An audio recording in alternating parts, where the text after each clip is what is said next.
What's good, college football gamers? My name is Fenler, and it's my honor to be presented today by the EA Sports Creator Network for this early access College Football 25 video.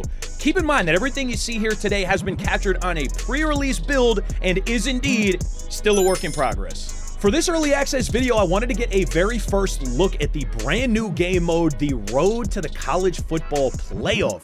Suited for all you old weekend league warriors and those of you looking to grind a brand new competitive game mode, it really seems like they've taken a lot of time and care to address some of the concerns the community has had in titles past about leaderboard tracking.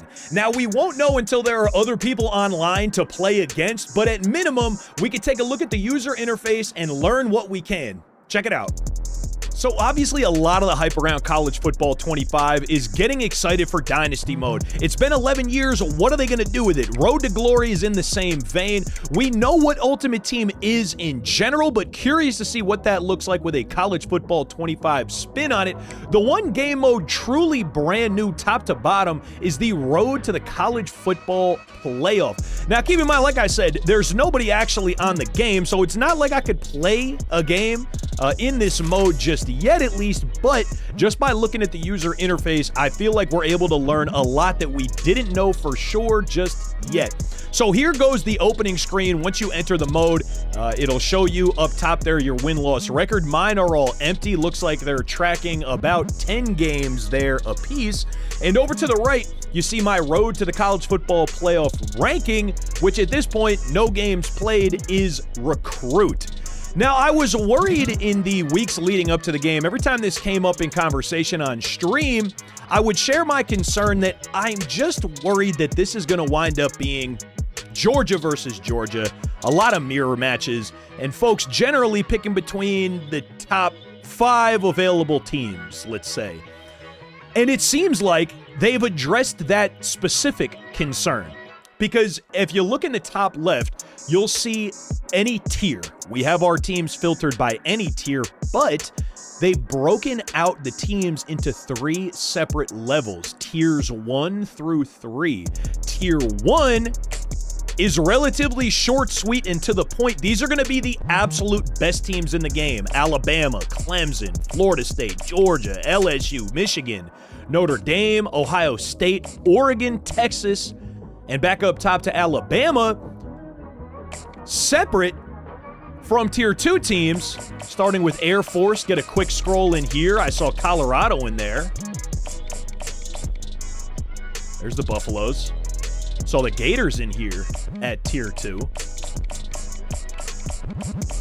And Tier 3, accordingly, Penn State listed at Tier 2. Hold up. Happy Valley, check in. South Carolina Gamecocks, Cuse, and so forth. And we finally clip down to Tier 3 here. There's my Scarlet Knights. And click around a little bit. Stanford down here at Tier 3. Certainly have something to do with their overall ratings, but it doesn't seem like that's necessarily the end-all, be-all. Here's what I think is one of the cooler parts of this screen that we can see here. Now, keep in mind, this is a pre-release build, so all of this is likely to change, especially the values you're seeing there in the middle. I imagine just because nobody has played any games yet, they haven't been calculated just yet.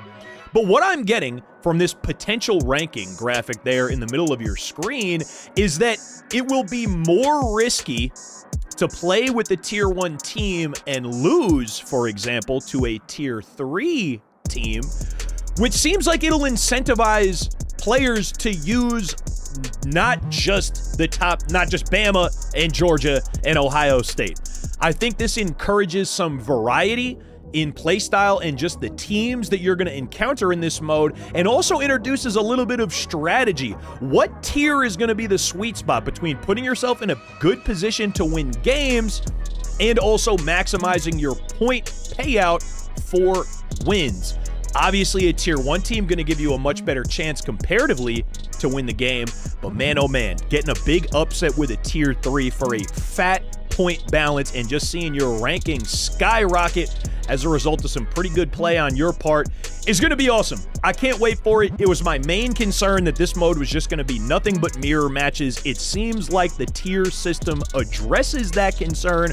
I'm really curious to see how this shakes out once there's folks on the game to play against. I'm super excited. Weekend League Warriors are going to love this. The comp guys are going to love this. Even the guys grinding out the leaderboards, kind of day in and day out on Twitch or wherever they're at, they finally have something to strive for, a ranking system to push. I think it's going to be awesome. There goes your first look at the road to the college football playoff.